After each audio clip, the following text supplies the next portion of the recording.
And then I'll Heading out to lunch? Yeah, we're going to talk about arrangements for the financial management conference. You can't all go. We're only sending one person this year. Why? I don't remember being told that. Yes, I sent a memo to all staff. We just don't have the budget to send multiple people. Well, we never had this problem when Brian was president. Audrey, I think you and I should speak privately after lunch. Yes, Miss President. Hey, Stephanie, I'm gonna make another pot of coffee. You want some? No thanks. Why do you look so upset? Audrey's been giving me such a hard time since I was promoted to president of the company.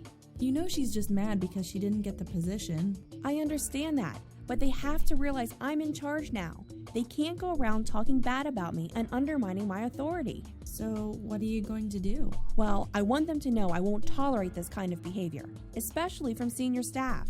But I need to do it in a way that won't cause more hostility. That's a really rough position to be in. Tell me about it. I'm going to need help on this one. I think I'll Ask Joe!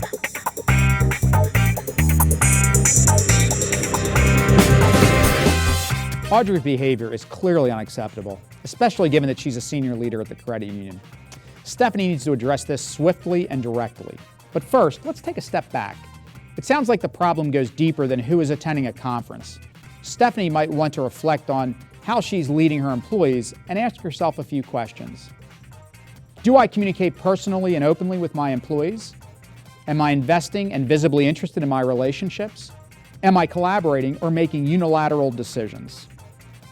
If we use the conference as an example, Stephanie communicated an unpopular decision by email instead of having conversations about it. It also seems the decision was made unilaterally. A collaborative approach may have resulted in other more favorable options.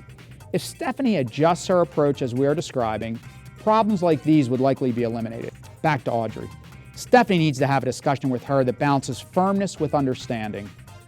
Stephanie needs to be clear that Audrey's comments were unprofessional, hurtful, and inappropriate for any employee, but especially a senior leader. Stephanie needs to set boundaries of acceptable behavior for Audrey and clearly define the consequences if Audrey goes outside of them. In addition, and equally important, Stephanie needs to understand why Audrey feels like she does. It might be that Audrey resents how Stephanie has handled their interaction since Stephanie moved into the CEO role. This phase of the discussion can go a long way to prevent future problems. Leadership requires aspects of reflection and action.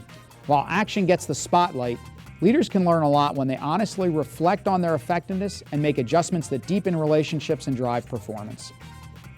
If you have a leadership problem, I'd love to help. Email me at askjoe@mycuservices.com. Thanks so much.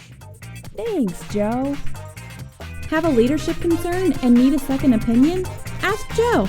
Send your questions to askjoe@mycuservices.com.